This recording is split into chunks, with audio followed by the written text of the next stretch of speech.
欢迎来到重要时刻，东航坠机最新消息。民航局航空安全办公室主任朱涛在31日举行的321东航 MU5735 第10场新闻发布会上表示，目前开展了初步分析工作，对现场环境、残骸分布和撞击痕迹等进行定位、拍照，研判飞机接地时可能的运动轨迹、姿态和撞击力。通过分析空管雷达自动化系统数据，尝试还原事发前的真实飞行过程，对涉及航班旅客、行李、货物、邮件等资料进行查验。两部黑匣子数据正在解码中，新来的观众别忘了点击订阅和小铃铛，这样就不会错过每期精彩的内容了，谢谢大家。之前在事故现场主要撞击点东南方向约30米处的表层泥土中发现了2部飞行记录器，黑匣子中的一部记录器外观破损严重，但存储单元外观相对较为完好，初步判定为驾驶舱话音记录器。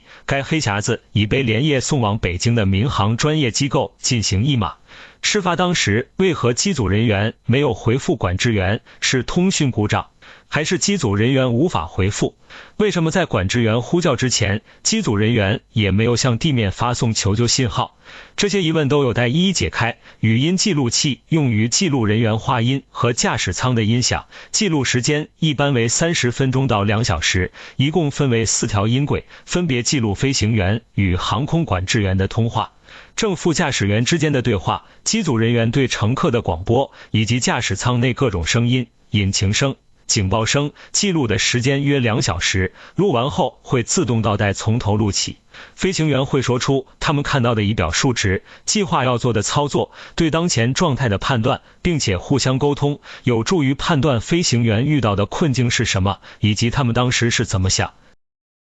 如果麦克风录到爆炸声、断裂声，可以通过技术手段还原声音源所在位置，便于定位事故的源头，可以有针对性的挖掘收集对应部位的零部件残骸，检验因为什么原因发生爆炸或断裂。麦克风会录制自动驾驶仪的报警声音，能根据报错的时间点，结合飞机向卫星发送的少量飞行数据，初步估计何种仪表或传感器发生故障。麦克风会录制油门、背景音，可以还原出双侧发动机当时提供的推力部分操作面所在的位置。机组人员无回复，初步推测主要是2个原因，一个是飞机机械故障造成通讯设备损坏，另一个则可能是飞行机组人员正在对飞机进行处置，根本来不及发送求救信号。飞行故障一般是由机长来操控飞机，副机长完成呼叫，一旦情况十分紧急，短时间内2人可能根本顾不上呼叫地面。还有另外一种可能，机组人员失去意识，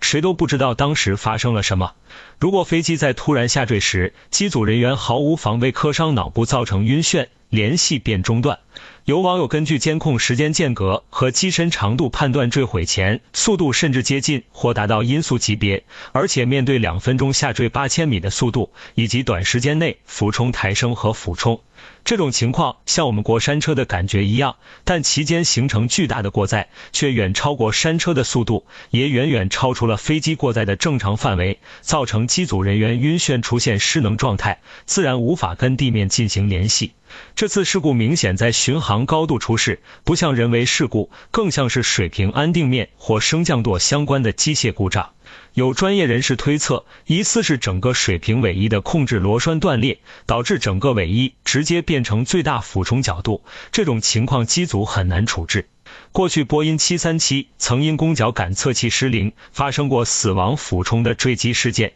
由于弓角感测器对飞机的角度控制等级优于机师，因此当感测器出错时，其飞机防失速系统便会误判飞机处于失速状态，自动降低机头。机师却无法使飞机从机头持续俯冲的状态中抬升，导致坠机。如2018年世航610号航班空难，当时机长还与系统搏斗了一番，最后无济于事。另一可能便是该架飞机引擎全部停机，致使飞机失速，且飞机电控系统故障，导致飞机断电。此情况几率非常低，因为飞机有备份辅助系统，不太可能出现同时损坏，且在飞机机翼完好的状况下，其实仍然可以依靠调整飞行姿势来抢救，不会往下直坠。民航事故调查中心开了新闻发布会，公布了几个重要信息。一、飞机失事时，天气是航无危险天气。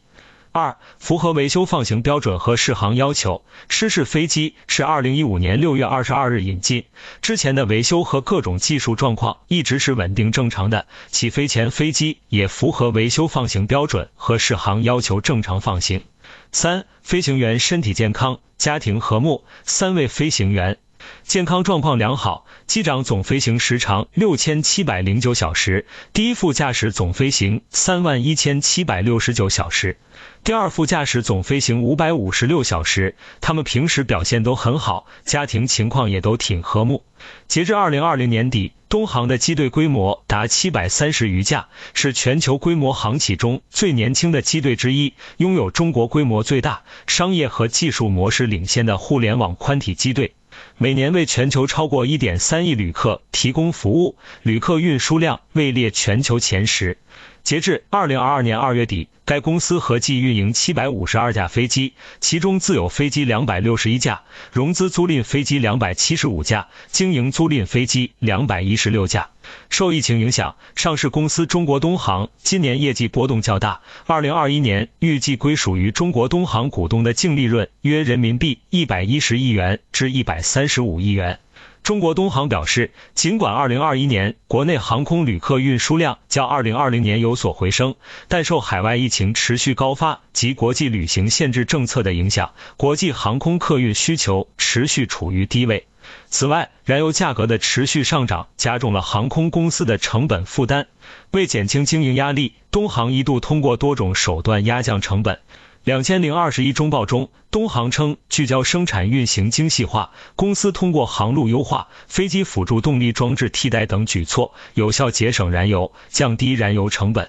2021年上半年期间，公司通过飞机减重模拟测算，节省燃油5907吨。此外，公司将生产经营与财务管理深度融合，多措并举，增收节支，加强成本费用管控，积极争取各方面政策支持，通过盘活资产等方式增加收入，通过节约航油等大项成本，严控单位餐食费用、维修费用、日常支出等方式压降成本，通过降低航材库存、压缩投资等方式节约现金流，积极拓宽融资渠道。2021年上半年累计发行人民币220亿元超短期融资券和人民币90亿元的公司债券，确保现金流安全，并满足公司生产经营需要。为寻求资金支持，中国东航2021年11月公告称，本次非公开发行完成公司新增股份数约 24.95 亿股，发行价格 4.34 元每股，募集资金总额约人民币 108.28 亿元。